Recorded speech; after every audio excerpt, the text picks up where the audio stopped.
Pemuda hanya pergi mengirimkan paket. Ternyata dia malah bertemu dengan wanita setan berwajah seram. Ingin menghilangkan 8 kilogram energi positif dalam tubuhnya. Pemuda itu tidak tinggal diam. Langsung menggunakan jurus andalannya. Matahari terbit di timur.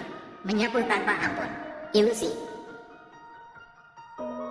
Kemudian wanita setan itu langsung dipenjarakan olehnya di penjara gelap. Ternyata pemuda itu adalah kepala penjara di penjara gelap. Penguasa penjara. Hanya karena sepupunya menabrak orang dengan mobil 5 tahun yang lalu. Pemuda itu atas permintaan istrinya menerima kesalahan atas nama sepupunya. Namun selama 5 tahun menjalani hukuman, pemuda itu rajin bekerja keras di penjara dan mendapat bimbingan dari ahli. Hanya dalam waktu 5 tahun, dia menguasai seni bela diri yang luar biasa, sehingga menguasai kekuatan di penjara, menjadi penguasa yang layak di penjara gelap. Hari itu bawahannya memberikan laporan. Kelompok penipu juga berhasil dihabisi oleh mereka. Dana triliunan yang bisa didapat, tapi tidak tahu bagaimana mengatasinya. Namun, kebetulan hari itu juga adalah hari keluar dari penjara bagi si pemuda.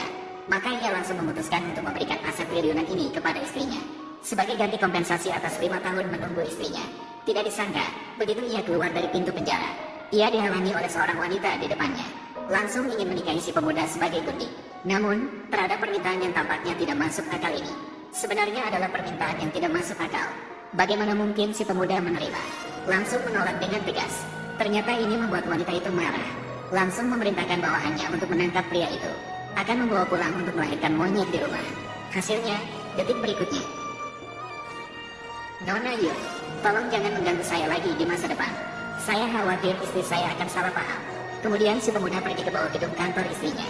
Tidak disangka begitu masuk pintu, dihalangi oleh penjaga keamanan yang sombong. Apa pekerjaanmu? Hanya karena sekarang istri sudah tahu. Apakah kamu bisa masuk seenaknya?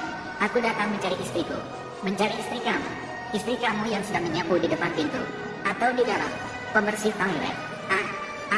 Keluar. Saat itu, istri bersiap-siap untuk pergi. Pemuda itu melihat situasi dan segera menangkap istri. Tidak disangka, dia malah ditampar oleh sekretaris. Kemudian dia mengeluarkan perjanjian perceraian dan melemparkannya kepadanya, menunjukkan bahwa istri ingin bercerai dengannya. Hanya karena istriku sudah tahu sekarang bahwa dia akan mewarisi jutaan aset.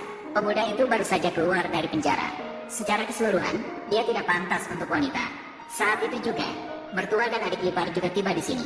Mertua langsung naik dan tanpa berkata-kata, lalu menamparkan pemuda itu sekali lagi. Mengomel pada wanita, sungguh memalukan.